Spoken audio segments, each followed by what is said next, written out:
Yo, what's going on, guys? Welcome back to a very special episode of Easy Buckets.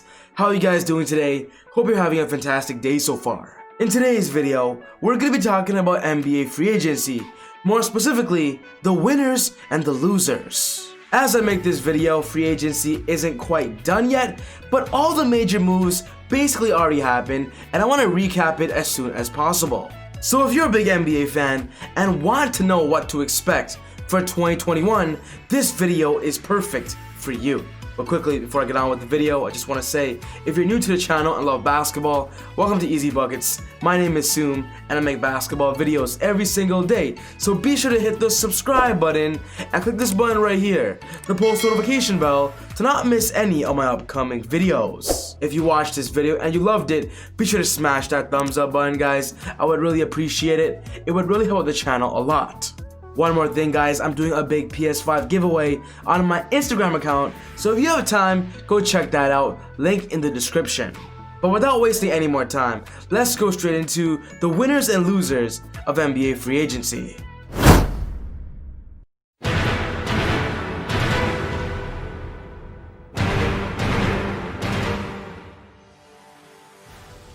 The first winner on my list is pretty obvious. It is the Los Angeles Lakers. When talking about the Lakers, what they did this offseason was absolutely amazing. It surprised everybody, and they've definitely upgraded from their championship team last year. The Lakers ultimately ended up losing some key championship pieces that gave them the chip last year, but were able to get better and bigger players. Some significant players they lost were Danny Green, Avery Bradley, JaVale McGee, and Dwight Howard, but what they got in return in free agency was absolutely surprising and makes us wonder, how did this happen? The Lakers traded Danny Green for Dennis Schroeder, they got Montrezl Harrell on a 2-year $20 million deal, they signed Marc Gasol to a veteran minimum, and they got Wesley Matthews for a cheap contract from the Bucks. From what it looks like, the Lakers are 100% the favorites when it comes to a winner in NBA free agency, and their chances of a 2021 NBA championship after this offseason, it's more likely than it was before. The Lakers are the biggest winner, it's a given, it's obvious. The second winner on this list is the Portland TRAILBLAZERS, and I just love what they did in the offseason. When talking about a big trade they made, they traded away Trevor Ariza, in return got Covington. That alone was a win, but their free agency signings was what made them amazing. For one, they were able to bring back Carmelo Anthony, that was amazing. They got Derrick Jones Jr. from the Heat to be an impactful bench player, and also got back Rodney Hood. From what it looks like, Damian Lillard and the Blazers are going to be in hot pursuit after getting Nurkic back. They're fully healthy, and I do see them being a top 3 seed in the Western Conference if everybody stays healthy.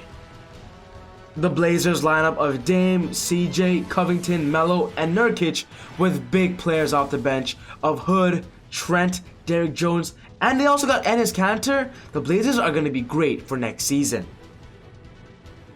The next winner on my list is the Atlanta Hawks, guys, and the moves they made this offseason, amazing. The Hawks are going to be an Eastern Conference playoff team. They were able to sign Danilo Gallinari, who was a very popular free agent for every NBA team. They also got Bojan Bogdanovic from the Kings. That was a great move for them as well, as Trae Young gets a sharpshooter partner. But also being able to get Rajon Rondo, who just won the NBA championship, you know, to be a floor general, to be a leader for Trae Young, that was a great move for the Hawks. They have somebody now that can mentor Trae into becoming the next superstar in the NBA. If I were to predict the Hawks standings next season, I do see them being a 6th or potentially a 5th seed in the Eastern Conference. The next winner on my list is the Miami Heat, the team that just made the NBA Finals. When talking about the Heat and their free agency, they had everything going for them. Everything they wanted to do, they did.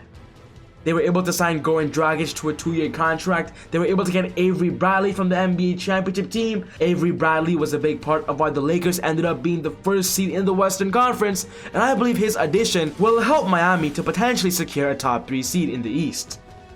A fun fact to know as well is that the Heat didn't spend too much money this offseason, which means they're saving some salary cap for next year when Giannis potentially could be a free agent.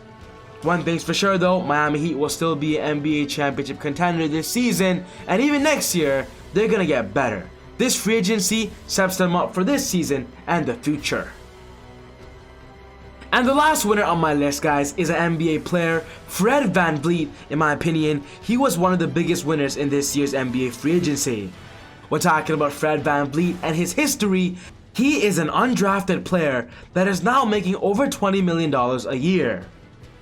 Guys, that is an amazing story. The Raptors were able to turn Fred VanVleet to their superstar, and this signing is great for his future, great for his family going forward, and I see Fred being the Raptors leader for the foreseeable future.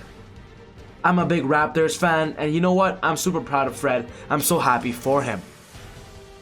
So now we're going to talk about the losers of this year's NBA free agency, and we're going to start off with the most obvious, and that's the Detroit Pistons.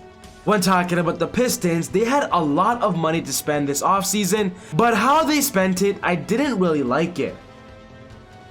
They spent over $100 million on Jahlil Okafor, Mason Plumlee, Jamie Grant was okay I guess, Josh Jackson, and with that, they didn't sign any guards. When talking about the Pistons, they do need a lot of help at that backcourt position. I guess that's why they drafted Killian Hayes, but the point is, I just wish they could have spent their money more wisely. Another big L for the Pistons was they lost Christian Wood to free agency. He ultimately went to the Rockets. And you know what? That was a big L for Pistons. I feel for Piston fans. Christian Wood didn't want to be there. He was an amazing player. But I guess now he's in a better situation in Houston with James Harden.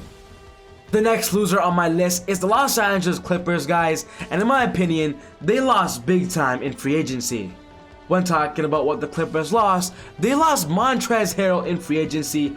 Montrezl Harrell was a big factor to their personality, their playbook, their playing style, and losing him, they're definitely going to have to adjust. One more thing the Clippers did that I really question is giving Marcus Morris a 4-year $64 million contract.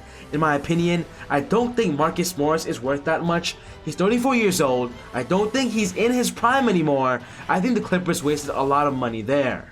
I know the Clippers just signed Serge Ibaka to a 2-year deal, but a fun fact is that next offseason, Kawhi, PG, and Serge have a player option, and if the Clippers don't win at all this year, I do see all 3 of them walking.